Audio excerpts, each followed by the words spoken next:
La computadora por ahora para nosotros tiene tres tipos de módulos. Entonces, un módulo de control con dos formas básicas, sys o RISC, y va a tener un módulo de memoria y un módulo de entrada y salida. ¿Qué van a recibir estos nuevos módulos? Van a recibir una dirección de dónde tengo que almacenar la información, qué tengo que almacenar en la información y si tengo que escribir o tengo que leer esa información.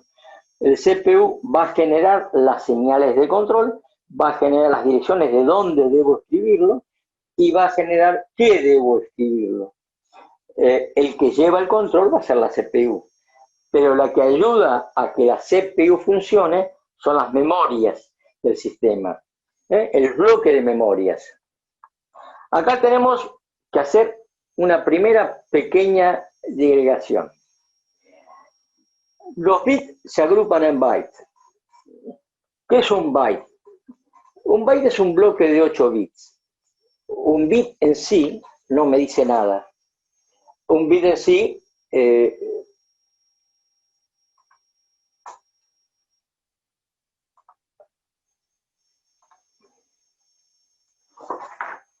la información que yo tengo en un bit es poca. ¿Cuánto? Y es 1 o es 0. Entonces esta información me sirve de poco. Lo que yo voy a hacer es agrupar un conjunto de bits de ceros y unos en una palabra, en un byte. ¿Qué voy a agrupar? Y voy a agrupar 8 bits. Entonces, si yo agrupo 8 bits todos juntos, tengo 256 combinaciones posibles.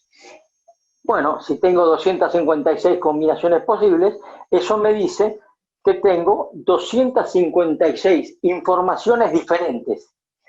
Y eso es lo que es un byte. Es agrupar algo que no tiene información en una mayor cantidad para que me dé algún tipo de información. Entonces, en principio, para mandar información, vamos a agrupar a esa información que queremos mandar en bytes. El byte es el bloque básico, 8 bits. ¿Qué diferencia hay con las palabras? Originalmente un byte era una palabra. Yo antes cuando hablaba de palabras de computador decía, bueno, son tantas cantidades de bytes. Hoy día el byte está asociado al tamaño de los registros, al tamaño de la memoria. Y ya no tengo más registros de 8 bits. Ahora puedo tener registros de 16 bits, de 32 bits, de 64 bits. Por eso tengo tamaños mucho más grandes de palabras. Una palabra de 8 bits estará compuesta por un byte. Una palabra de 16 bits estará compuesta por 2 bytes. Y así sucesivamente.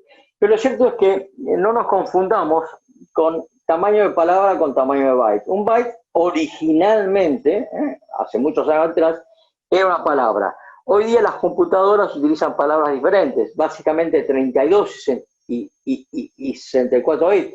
Y eso me va a decir cuántos bytes tiene cada palabra de computadora. Y está asociado por el tamaño que tienen los registros dentro de la computadora. Es decir, en un registro yo voy a tratar de volcar una palabra de ese sistema de programación. Las memorias se hablan en bytes. Las palabras en tamaño del registro me van a dar determinada cantidad de bytes. Las velocidades de trabajo se hablan en bits por segundo. Ojo a esto. Cuando ustedes compran, por ejemplo, un enlace de internet y me dicen, tengo un enlace de internet de 50 megas. Son velocidades, son 50 megabits por segundo. Ay, ¿cuántos bytes tira? Va a tirar 50 dividido 8. Voy a tener muchos menos la transferencia de información siempre la voy a medir en palabras, los archivos los mido en bytes, las velocidades de transferencia de esos archivos los mido en bits por segundo. No confundirse. Los tamaños de memorias se dan en bytes. Entonces, un byte, como dijimos, es 8 bits. Un kilobyte son 1024. ¿Por qué? Si es kilo, ¿por qué no es 1000? No, porque está elevado a la 2, entonces si hacen a la 2 le da 1024. Lo cierto es que yo tengo como unidades de medida el byte, el kilobyte, el megabyte, el gigabyte, el terabyte, el petabyte, exabyte, hasta el yottabyte. Y eso habla de los costos de la memoria. Hace unos años atrás, un disco rígido, una foto, lo que sea, nosotros hablábamos de megabyte en el tamaño de los discos. Pasamos ahora a los gigabytes. Bueno, los discos más chicos que uno tiene en este momento son de 500 gigabytes de almacenamiento. Pero ya tenemos discos de terabytes sin ningún tipo de problemas. Y los próximos que van a aparecer son los de petabytes, que ya me permiten almacenar esta cantidad de bytes. Un data center tiene un exabyte, pero en algún momento vamos a llegar a los zettabytes y a los yottabytes. El tamaño de la memoria tiene que ver con la velocidad de procesamiento. Por ahí en la primera clase hablamos de un teorema llamado teorema de Hammond, de cómo varían las velocidades de los procesadores y de las memorias.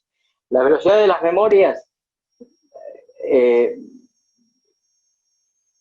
corren mucho más lento que las velocidades de los procesadores. Entonces, ¿cómo puedo compensarlo? Y hago memorias cada vez más grandes y que tengan cada vez mayor capacidad de canales de conexión. Y en definitiva, la memoria es como tener un placar. Si yo tengo un placar chico, pongo poca ropa. Si yo tengo un placar más grande, le meto más ropa. Y llega un momento en que necesito más placar de la ropa que tengo. Es decir, cuanta más memoria tenemos, más memoria queremos. Y como la memoria es algo que se ha ido abaratando de una forma inverosímil en los últimos años, nosotros ahora evidentemente lo que hacemos es aumentamos la capacidad de memoria de la máquina. Pero tenemos diferentes tipos de memorias y se localizan en diferentes lugares. Tenemos algunas memorias que trabajan directamente en el sistema de control, en la CPU, que son los registros, y vamos a ver otra memoria que llamamos caché. Y después tenemos memorias internas, que es la memoria RAM, que es la que nos va a dar velocidad en los gráficos o que nos va a permitir acción. Y después tenemos otra memoria que llamamos externa, que van a ser los discos rígidos o ahora los SSD, que nos van a permitir almacenar una gran cantidad de información. Pero vamos a tener diferentes tipos, diferentes costos y diferentes velocidades. Porque las memorias tenemos lo que denominamos una estructura jerárquica. ¿Qué es una estructura jerárquica? Los diferentes tipos de memoria. Fíjense que los que tenemos son del siguiente tipo. Las más caras y rápidas, la memoria más cara y rápida de la máquina, las vamos a llamar registros, que como dijimos, son aquellos bloques de memoria que tenemos directamente relacionados con el procesamiento. Es decir, son los que están conectados, es el index register, el program counter, es el ICC, son los acumuladores, son aquellos registros que utilizamos para el trabajo directo. Para el trabajo inmediato a ese directo, es decir, los registros los tengo que cargar de algún lado, vamos a ver que tenemos una memoria que es muy, muy rápida y que va a estar asociada también con la CPU, que llamó caché. ¿Qué es el caché? Una memoria muy rápida, no tan rápida como los registros, pero muy rápida, muchísimo más barata que estos, y que está ahí nomás, está al costado y que me va a servir para agilizar todo lo que tenga que hacer en la CPU. Después voy a tener una memoria que llamamos memoria principal, que es la memoria de trabajo, que es la RAM, que es la memoria que donde cada uno de estos, el registro es mucho más chico que el caché, y el caché es mucho más chico que la memoria principal. La memoria principal es mucho más chica que esta, ¿bien? Y esta es más chica todavía que esta. Entonces, estas memorias muy chicas y muy rápidas. La memoria principal va a ser una memoria ya considerable en tamaño, que me va a permitir ir almacenando todo aquello que tenga de los discos, los programas, los datos que estoy utilizando en la sesión de trabajo, y que voy volcando permanentemente sobre el caché para que el caché utilice rápidamente y le entregue rápidamente esta información a los registros. A medida que subo, cada vez es más caro, cada vez es más rápido, pero cada vez es de menor tamaño. Y una cosa que tengo que tener muy en claro, que se transfiere información desde los registros al caché, o del caché a los registros, y del caché a la memoria principal, y de la memoria principal al caché, y de los discos de almacenaje a la memoria principal. Yo no transfiero información desde los discos a los registros. Yo siempre voy a tener este salto jerárquico. Solo puedo pasar información entre bloques que estén unos al lado de los otros. Entonces, como dijimos, yo tenía registros, tengo una memoria principal y tengo una memoria externa. A medida que me voy más hacia afuera, tengo mucho mayor tamaño, muchísimo más barato, pero muchísimo más lento. ¿Quién es el que hace el trabajo? La CPU y el sistema operativo. La CPU y el sistema operativo es la que ordena cómo pasar de la memoria principal al caché y del caché a los registros. Y siempre entre capas adyacentes. Y lo que vamos a medir es la performance. ¿Qué es la performance? La velocidad del trabajo. Hay tres valores básicos, tres tiempos básicos. Tiempo de acceso, tiempo del ciclo de memoria y tasa de transferencia. Tiempo de acceso. ¿Cuánto es el tiempo que tardo entre que yo habilito el bus de datos y obtengo el bus de direcciones, perdón, y obtengo en el bus de datos los valores? El tiempo del ciclo de memoria es el tiempo de acceso más la recuperación. ¿Qué es la recuperación? Estamos hablando con elementos reales. Los elementos reales no tienen tiempos infinitos. Si yo mido algo, pero voy a tardar una determinada cantidad de tiempo antes que pueda volver a leer o pueda volver a grabar en este sistema. A ese tiempo lo voy a llamar recuperación. Y una tasa de transferencia es la tasa a la que se pueden mover los datos, porque una vez que yo la leí, la tengo que transferir a través de los buses. Y vamos a ver que cada bus tiene su propia velocidad, porque dependerá de a qué cosa está conectada.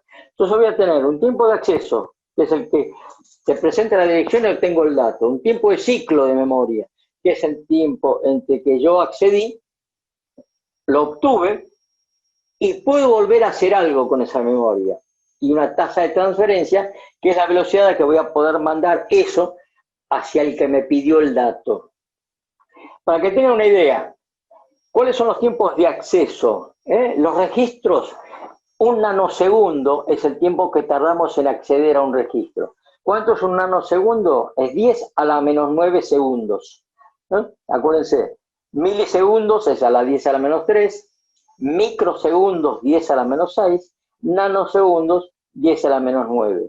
¿Y cuál es el tamaño típico? No más de un kilobyte, una cosa por el estilo. Es el tamaño típico utilizado, habla del orden de los kilobytes. El caché, memoria que digo que va a continuación, tiene un tiempo de acceso entre 5 y 20 nanosegundos, dependiendo de qué es lo que esté haciendo o de qué tipo de memoria caché y de qué tipo de procesador.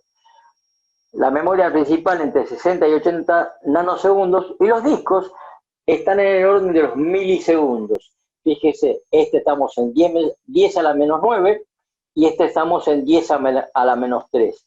Por eso solamente de los registros voy a escribir en el caché, y del caché a la memoria principal, y la memoria principal a los discos. Cuando yo hago una acción de un disco, puedo hacer 10 millones de acciones en los registros. El costo es muy alto en los registros, y yo acá es un valor tentativo, pero si el caché vale 80, cada byte que almaceno en un caché vale 80, cada byte que almaceno en un disco rígido vale 0,01 de lo que sea. Entonces, tengo memorias internas. ¿Qué llamo memorias internas? Son las memorias que tengo en el procesador, en la CPU. Yo voy a tener en la CPU, voy a tener acá adentro los registros, como dijimos, son las que usan. Y ahora habitualmente voy a tener incorporado a la CPU una parte del caché. Al caché, a la memoria caché, se la suele dividir en 3 etapas diferentes. Y de vuelta, somos jerárquicos. Cada etapa del caché es más rápida y más cara. Entonces, yo voy a tener un caché muy rápido, un caché muy rápido y un caché rápido, que van a ser siempre mucho más rápidos que estas, pero habitualmente en la actualidad este nivel 1 de caché está incorporado dentro de la CPU. Y estos dos están pegados a la CPU a muy corta distancia, a muy alta velocidad. Y esto puede estar en la otra parte de la plaqueta. Este trabaja en forma directa con la CPU y estos dos dan apoyo a este otro nivel de memoria. Segmentamos el trabajo. Este es el que más va a trabajar y estos dos son de apoyo a este. Y cuando acá no encontramos los datos que necesitamos para ejecutar, vamos y se lo pedimos a la memoria principal. Cada vez es más lento, cada vez es más barato. Entonces, el caché es una muy pequeña memoria que está colocada entre la memoria principal y la CPU. Parte del caché puede estar dentro del chip del CPU, parte puede estar afuera, depende de la CPU, depende del procesador que ustedes compren. Es muy rápido, muy rápido y muy cara, y se divide básicamente en 3 tipos diferentes, llamamos L1, L2 y L3, que se van a dividir en velocidades y tamaños.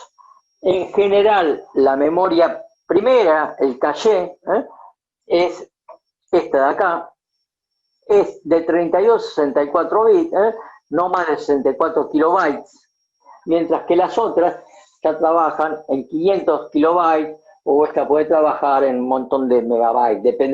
Esto depende exclusivamente del procesador que compren. A medida que compren procesadores más modernos, tendré mayores memorias L2 y L3. La L1 en general está más de 64 kilobytes, no he visto que le metan por ahora, pero sí va a aumentar la cantidad de L2 y L3 que tenga asociado y trabajando con el procesador. Y esta es la forma de trabajo.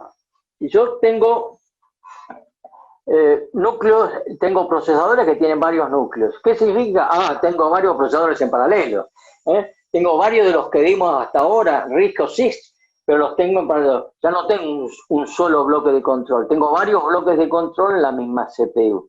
Y cada CPU va a tener asociada con ella básicamente una L1 y una L2. Y voy a tener una L3 que sea común a todos los cores, a todos los bloques de control que tenga en el sistema. ¿Se acuerdan que nosotros dijimos que en una máquina yo puedo hacer un montón de acciones en forma simultánea mientras no esté utilizando los mismos recursos? El piping. Yo tengo procesamiento simultáneo. Esto es lo que me van a hacer los diferentes cores que tengo en mi máquina. Cada uno va a trabajar en forma diferente, nada más que cada uno va a tener la L1 y la L2 asociadas y va a tener una L3 que puede ser común a todos los controladores. ¿Dónde es el estado del arte? Y el estado del arte es esto, más o menos. El Intel Core i9, que de estos he visto uno solo en el país, y por ejemplo el Ryzen, que es el similar a este. Fíjense los tamaños de los cachés. El L2 tiene 18 megas en este tiene 16 megas. El caché L3 tiene 25 megas, en este el caché tiene 64 megas. Es bastante más de lo que habíamos dicho antes.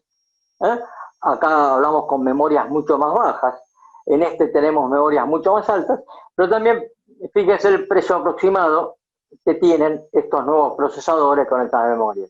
Este cuesta $2.000 y este cuesta $1.800. Una máquina i7 con un procesador anterior a este en la Argentina, a full, que ande bien, muy rápida, que me sirve para todas las cosas, cuesta toda la máquina en el orden de los $1.300, $1.400 en este momento en Buenos Aires. Este cuesta $2.000 nada más que el procesador. ¿En qué se diferencia? En la velocidad, en la cantidad de memoria, en la cantidad de caché. A medida que tenga cachés más grandes, lo que voy a tener son mayor cantidad de velocidad en el procesamiento de la información. Fíjense esto. ¿Cómo opera un caché? El problema es si la información que yo tengo existe o no existe en el caché. Es decir, yo tengo que utilizar algún dato.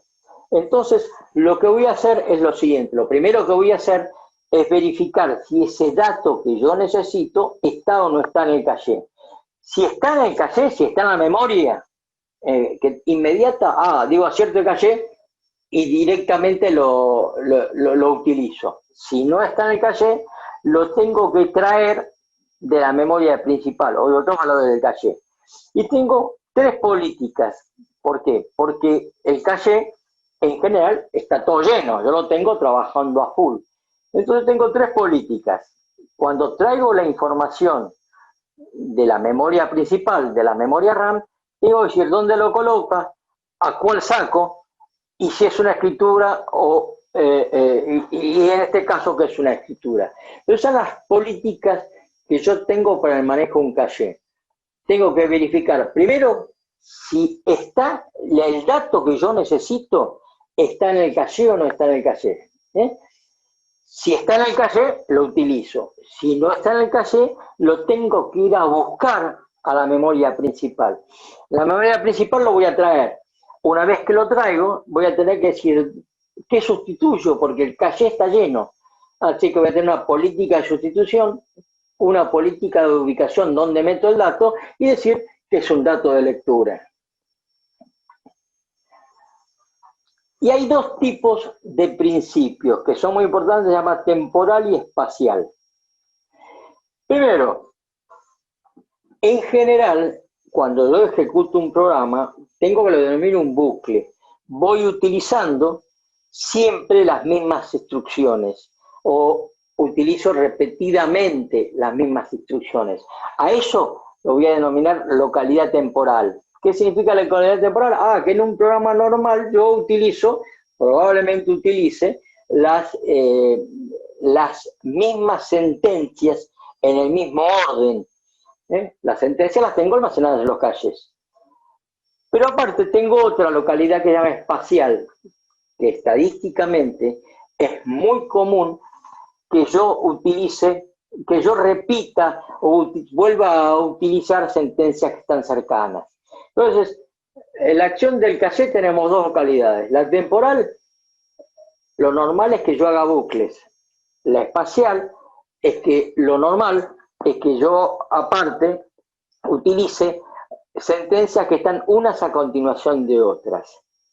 Si no, tendré que transferir en unidades que denomino bloques y que son las que voy a traer de la memoria principal. Entonces, yo voy a tener la memoria principal, la RAM, que tengo las cosas almacenadas, y almacenaré bloques en esta calle mucho más rápida. Esos bloques, esto es un problema de terminología, pero básicamente a la memoria principal voy a hablar de bloques y en el caché voy a hablar de líneas. Lo cierto es que cada bloque de transferencia entra precisamente en una línea del caché. Para que tengan una idea, acá hice un pequeño ejemplo de cuál es la efectividad de un caché. El tiempo de acceso a la memoria. Probabilidad de acierto. ¿Qué es la probabilidad de acierto? ¿Y qué porcentaje tengo de que la información que busco esté en el caché? ¿Cuánto tiempo tarda en acceder al caché? ¿Y cuánto es el tiempo de acceso a la memoria principal? Esto va a pasar si yo no tengo la información en el caché. Y voy a sacar un ejemplo muy simple. El tiempo de acceso 50 nanosegundos al caché, el tiempo de ir a la memoria principal 10 veces más, 500 nanosegundos, y la probabilidad de acierto, en este caso yo puse que es un 99%. Si yo tengo 99% de probabilidad de acertar con que la información que tenga ya haya sido guardada por el programa en el caché.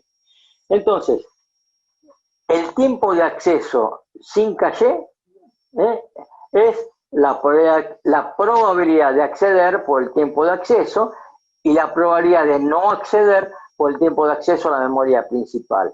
Entonces, el tiempo de acceso normal va a ser 54,5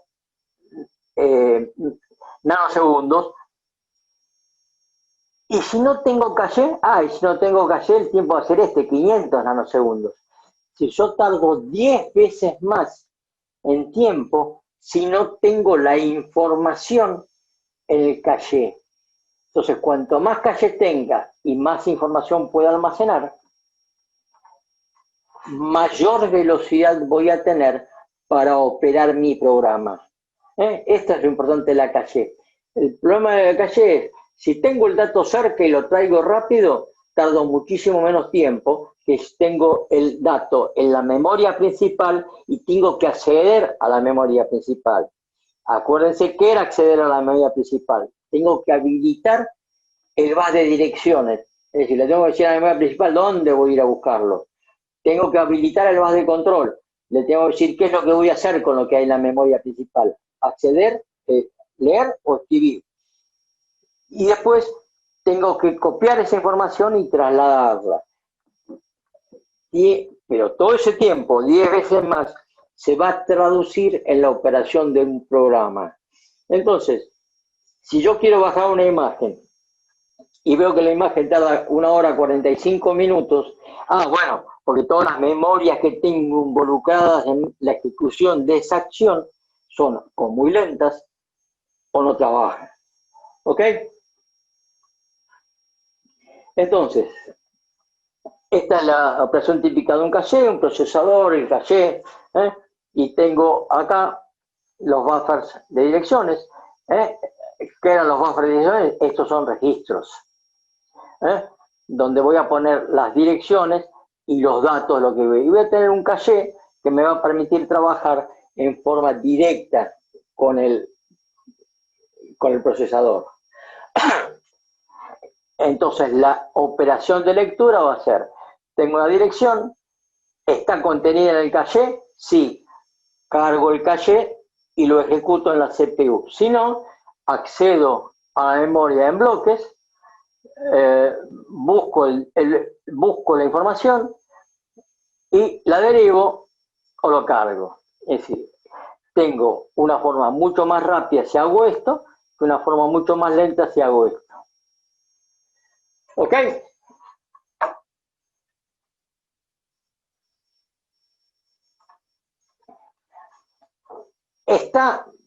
Lo vimos muy por encima. En el PowerPoint que les subí al Moodle, está cómo es el cálculo de todos los tiempos y de todos los campos que se pueden hacer en un caché. Nos llevaría 2 meses explicarlo. Entiendo que es superfluo, pero está la información, está puesta ahí. El que quiera pegar una leída, pegue un vistazo. está puesto como